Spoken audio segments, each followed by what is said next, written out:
merpati player atau bahan playernya yang bocor ya.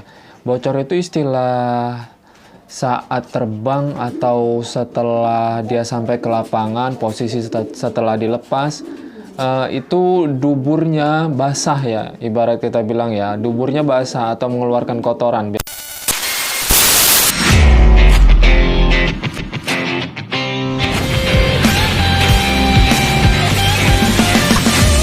Selamat siang. Kembali lagi ke pembahasan video lagi. Kita setiap minggunya minimal update seminggu 2 kali atau seminggu sekali ya.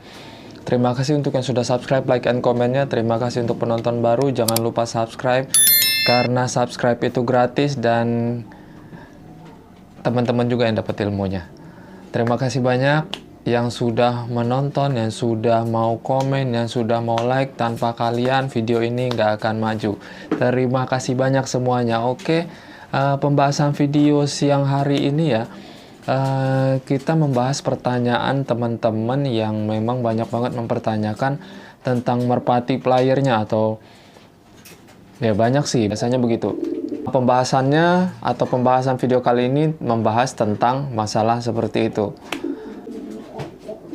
Kita lanjut ke pembahasannya. Yang pertama, kita harus mencari permasalahan. Karena kalau kita nggak tahu permasalahannya, nggak akan ketemu jalan keluarnya.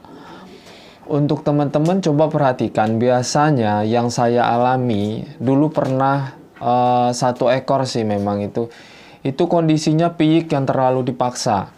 Jadi untuk teman-teman, apa masalahnya memang piyik itu terlalu dipaksa, terlalu muda untuk dilatih, terlalu dini untuk dilatih. Biasanya seperti itu. Jadi tenaganya belum bagus, berhubung memang gennya atau memang indukannya cc-nya besar, biasanya anaknya begitu. Jadi saat finishing mengeluarkan cc yang besar, tetapi dengan keadaan badan atau tubuh dia yang belum memiliki fisik yang bagus, terus perawatan hariannya belum cukup maksimal untuk perawatan burung yang over cc atau memiliki cc besar, terus memang terlalu dipaksa untuk menghafal track terlalu cepat karena dia terlalu muda, biasanya begitu. Itu menurut pengalaman saya. Jadi saya terlalu memaksa dan terlalu memaksa terus. Yaitu akibatnya jadi burung itu efeknya gimana?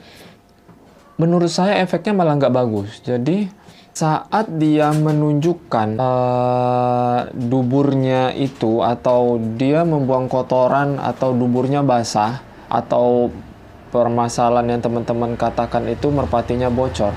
Saat dia menunjukkan hal seperti itu, biasanya kalau teman-teman terbangin lagi, coba diperhatiin. Biasanya dia itu sudah mulai lelah. Terbangnya nggak seperti awal kita lob, awal kita lepas di start. Biasanya begitu.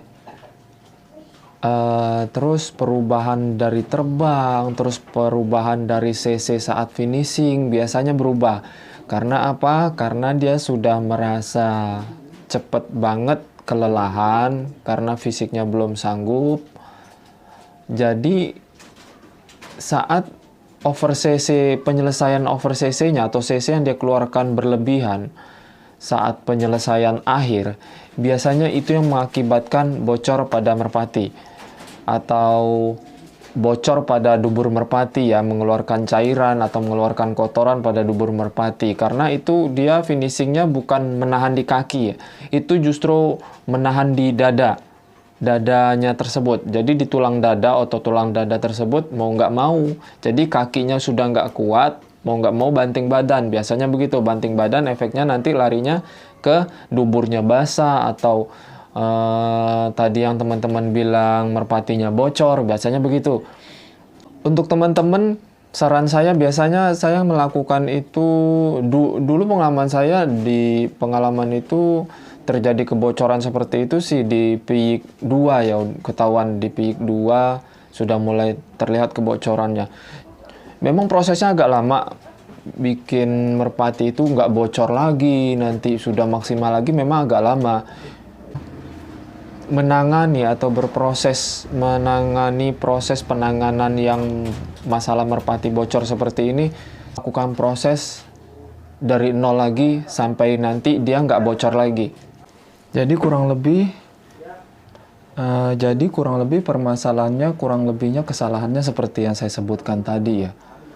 Yang pertama harus kita lakukan, yang saya lakukan dulu, saya istirahatkan selama kurang lebih serampasan. Bukan istirahat total ya, tetap di lob cuman paling jarak 5 meter, jarak 10 meter, maksimal jarak 10 meter atau 15 meter biasanya begitu, atau maksimal jarak 20 meter lah. Kurang lebihnya begitu. Jadi selama 1 kali rampasan, kalau teman-teman mau berproses ya, ini untuk yang mau berproses aja deh, nggak ada paksaan atau nggak ada unsur paksaan. Jadi kalau memang menurut teman-teman merpati yang atau calon player yang teman-teman latih ini menurut teman-teman prospek banget, jadi mau nggak mau kan kita memang diharuskan untuk bersabar berprosesnya, apalagi menemukan kendala seperti. Nah jadi yang pengalaman saya merawatnya selama 1 kali rampasan ya, 1 kali rampasan lagi. Jadi misalkan dia sebelum rampas piyik ya, misalkan dia sebelum rampas piyik bermasalah seperti yang kita sebutkan tadi. Jadi jangan berhenti total melatihnya, melatih tetap, tapi jaraknya jangan dijauhkan lagi. Jadi cukup maksimal di jarak 200 meter, itu udah maksimal banget. Walaupun dia sudah pernah start di satu lapangan atau di satu lapak dengan jarak 800 meter atau 1 kilometer atau 1 kilometer lebih, itu jangan dilakukan. Nah, jadi teman-teman sambil menunggu dia menyelesaikan sekali rampasan lagi, itu kan prosesnya lama biasanya ya. Cuman ada yang prosesnya cepat juga sih. Kadang ada butuh 6 bulan atau 4 bulan, kadang udah berproses lah, udah kelihatan. Cuman kalau memang penanganannya benar, minimal 6 bulan deh. 6 bulan udah paling cepat itu proses penanganan permasalahan itu. Yang pertama seperti yang kita sebutkan tadi ya, saya sebutkan sesuai pengalaman saya. Dilatih cukup 200 meter. Walaupun dia sudah start, walaupun kita lihat dia sudah stabil, walaupun kita lihat dia sudah rajin kolong atau kunci kolong, tetap kita lepas di 200 meter. Kurang lebih itu selama, kalau teman-teman mau berproses, dalam 1 bulan itu kan ketemu 2 giringan ya. Berarti kurang lebih dalam 3 bulan, itu teman-teman jarak 200 meter itu setiap giringan. Jadi jangan ditambah, jangan dikurangi nggak masalah. Kalau ditambah jangan ya. Untuk jamu boleh ya, kalau untuk jamu boleh diberikan, tapi jangan terlalu, karena itu hanya untuk tambahan penunjang stamina aja. Jadi jangan terlalu banyak, biarkan dia mencari staminanya dengan alami. Itu pesan saya. Jadi setelah kurang lebih 2 bulan atau 3 bulan penanganan di jarak 200 meter, saat dia duduk telur, teman-teman lolohin. Jadi kondisi lolohnya begini. Kalau teman-teman biasanya di video saya suruh dilolohkannya, kadang dieksekusi. Kali ini enggak. Lolohkan 1 ekor piyikannya, atau piyikan dia, atau telur lain, atau piyikan dari yang lain. Jadi ditetaskan cuma 1 ekor. Jadi 1 ekor, setelah itu biarkan dia ngeloloh. Jadi biarkan terkuras secara alami temboloknya. Jadi pernapasannya biar lebih lega ya. Jadi daripada kita gurah, kita paksa menggurah, soal nanti pertanyaannya ada cara menggurah, nanti kita bahas ya, nanti di video-video berikutnya. Jadi pembahasannya kali ini aja. Jadi secara alami, biar susu temboloknya ada, biar dia lebih dewasa, lalu kita lolohkan cukup 1 ekor aja. Tapi jangan dieksekusi anaknya. Cukup sampai nanti sudah mandiri, anak yang dia loloh baru dicabut. Nah setelah itu kita latih lagi. Jaraknya jangan ditambah lagi, cukup 200 meter. Kita lihat nanti. Dalam jarak 200 meter, berapa kali terbangan dia nggak bocor ya, atau duburnya nggak basah. Kalau memang kira-kira 5 kali terbangan dia udah nggak bocor, 6 kali terbangan lah minimal dia udah nggak bocor, teman-teman boleh nambah jaraknya. Ya, itu saran saya. Misalnya 200 meter dia nggak bocor. 6 kali terbangan atau 7 kali terbangan di jarak 200 meter dia nggak bocor finishing sampai selesai, berarti bisa ditambah jaraknya. Untuk tambah jarak terserah teman-teman deh, tapi jangan terlalu jauh, jangan terlalu memaksa. Karena kan kondisi lapangan berbeda-beda. Ada yang bentangannya luas, ada yang enggak. Jadi itu nggak bisa jadi patokan. Yang penting tambah jaraknya kurang lebihnya per 5 meter atau per 10 meter dari jarak 200 meter awal. Tetap bertahap.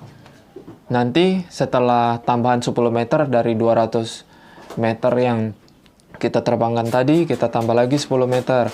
Kita lihat lagi nanti. Misalnya dari 200 meter, hari ini dia terbang 7 kali tanpa bocor. Besok kan masih giring keket atau masih sanggan. Kita tambah jaraknya 20 meter lagi plus ditambah berarti jaraknya 220 meter. Dalam jarak 220 meter tersebut sudah kita tambahkan tadi, kita tes lagi selama 7 kali terbangan non-stop ya, 7 kali terbangan non-stop. Kita lihat bocor nggak. Kalau memang udah nggak bocor, besoknya boleh kita tambah lagi. Keesokan harinya boleh kita tambah lagi, jaraknya plus 20 meter lagi. Jadi bertahap plus 10 meter atau plus 20 meter sesuai kondisi lapangan, sesuai kondisi si merpati tersebut yang kita lihat memang masih cukup sanggup atau cukup kuat untuk melanjutkan jarak yang ditambahkan. Biasanya begitu. Dengan proses tersebut, CC-nya tetap nggak kurang, finishingnya tetap bagus. Jadi saat finishing tetap mengeluarkan CC yang sesuai kita inginkan atau sesuai gen dari indukan, plus sudah nggak bocor lagi. Biasanya gitu. Nanti kalau memang sudah mulai nggak bocor di jarak kurang lebih setengah kilo lah ya, 500 meter berarti ya, kurang lebih 500 meter, teman-teman jangan ditambahin dulu. Jadi misalnya dia sudah 500 meter terbangan dia udah nggak bocor. Nah, tunggu sampai 2 giringan. Tunggu sampai 2 giringan tetap di jarak 500 meter tadi ya. Tunggu di 2 giringan, kita terbangkan di jarak 500 meter. Jadi jangan ditambah selama 2 giringan itu setelah dia mencapai jarak 500 meter tanpa bocor atau tanpa duburnya mengeluarkan cairan atau kotoran. 7 kali terbangan ya, ingat 7 kali atau 6 kali terbangan, jangan lebih dari 7 kali terbangan. Jadi kondisinya seperti itu.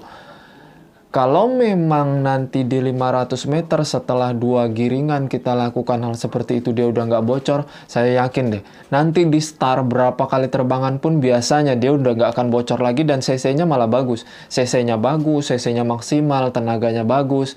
Nah, untuk memoles tenaga selanjutnya, untuk menambahkan tenaga selanjutnya, teman-teman bisa berproses sendiri atau mencari pengalaman yang lain, atau nanti di kolom komentar boleh ditanyakan bagaimana caranya. Nanti saya akan buatkan edukasi videonya atau penjelasan berikutnya.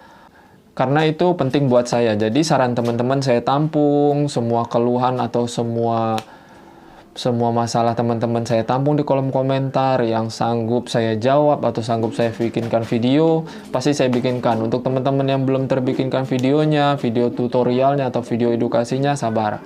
Oke. Saya rasa cukup ya, siang ini cukup video pembahasan kali ini untuk permasalahan teman-teman tentang merpati playernya yang bocor atau bahan merpatinya yang sering bocor saat dimainkan di lapangan.